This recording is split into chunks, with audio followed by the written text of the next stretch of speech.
Where do you get started up to? Chelmsford. Oh, Chelmsford. So I went to Chelmsford. What was that like? First being with all the older guys. I think it was time. I remember when I got started up in it. But see, the first time guy did. Now my cellmate was some old man. I keep talking about him. Ninja, some white man with some long grey hair. But it was mad. You know, like going from juvie into a big man jail. It was mad. I'm not even gonna lie. That was my cellmate, some old guy. I remember I came back one time and he forgot to flush the toilet. I had to go so sick on him. I think it was a bit different though, because the dynamics in those times. So we're talking about. I rather it though. We're talking about in 2000 here. So they had this 2000, and it's a BCAT.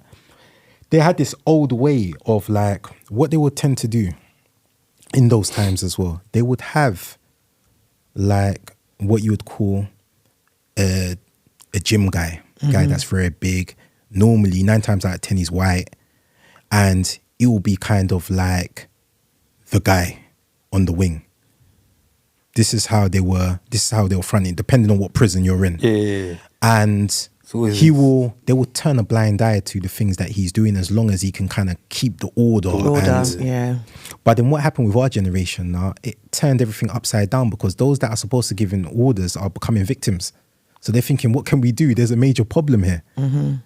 So I went to Chelmsford. A guy came up to me and he says that this is a different place, little boy. Like, I'm just thinking, it came out of nowhere. Like, you know, this white guy's telling I was about to say it was a bit racist then as well. You know, like... The boy and all that. Yeah, you don't call a black person a boy. I'm not saying that he was racist, because I don't know what his intentions was. But, you know, that's one of those. So, obviously, I think we know what the script was, what happened next. Long day for him. And then... Sorry, I don't. Long day for him. That's my new one still, you know. It's a long day for him, man. It's mad. Because So we've all had a few long days. Do you know what I mean? So then obviously that happened, and then basically incident with an officer, they moved me. So from Chelmsford, I've been moved so many times, so please excuse me. So from Chelmsford, I think I then went to, that's it. I think they sent me to Belmarsh. Then they said that I was potential Cat A. This is where the Cat A, potential Cat A. Yeah.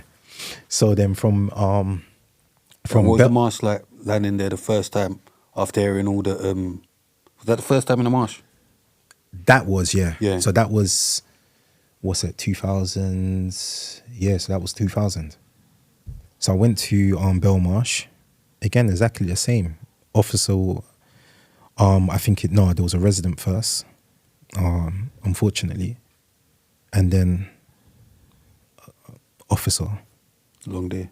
Unfortunately. Oh my gosh. And then they moved me to another wing, and then that's where I can say this now anyway. I met up with Dwaine Daniels, and he was having an incident with an officer, and he asked me that, look, if anything happens to me, could you call my mother?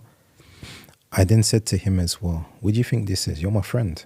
So I'm packing my stuff as well. So we do it together. And then we done what we needed to do. Then there was a situation. So what we done was we barricaded after we done what we done, and then they went and got the tornado team again. And then they really messed me up. Yeah. Stand back yourself. That tornado No, we didn't do that. there. We fought them. Oh, is it? Yeah. So they had, what was quite clever as well, what they do as well, they had 3 teams. So the first team, we pushed them back. The second team, and by then we was exhausted. I just remember going up and coming down, and then blanked out. I don't remember. Then down the seg, clothes all cut, my face is in a mess, a real big mess. They got worried. They called the doctor again because I weren't moving. And yeah, so from there, where? And then I stayed. So from Belmarsh, remember it was very difficult for them because I was moving so many places. Like I give you an example, I was on remand for a year. Within that time, remand, I was in Belmarsh 3 times. I was in Pentonville twice. I was in Scrub twice. I was did I say 1-0? 1-0 about twice. Those days as well, so I think it was High Down. I was also in High Down as well.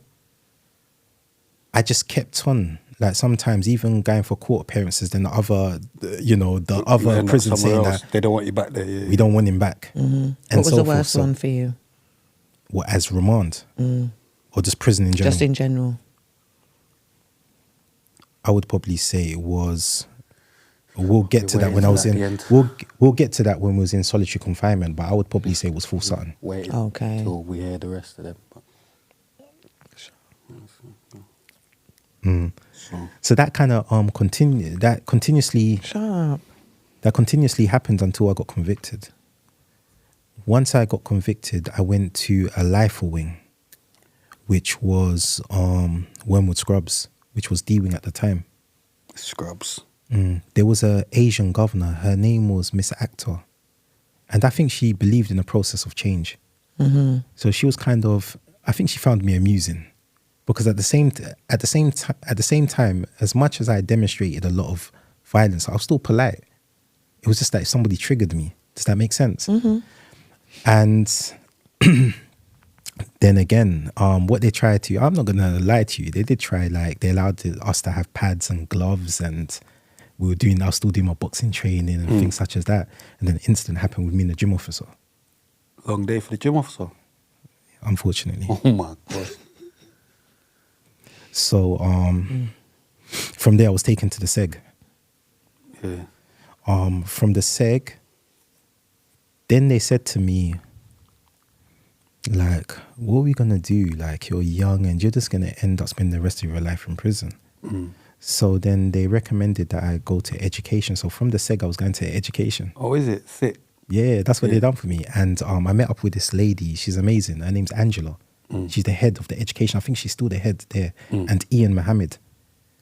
And they helped me. And one of the things that she Picked them first, I think this is where the spark happened. It weren't the full change yet, but it was the spark.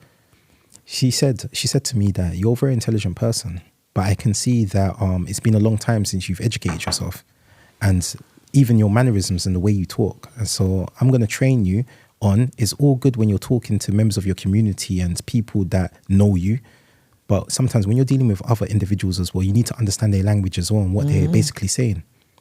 So what she done was she took me through my the transitional change.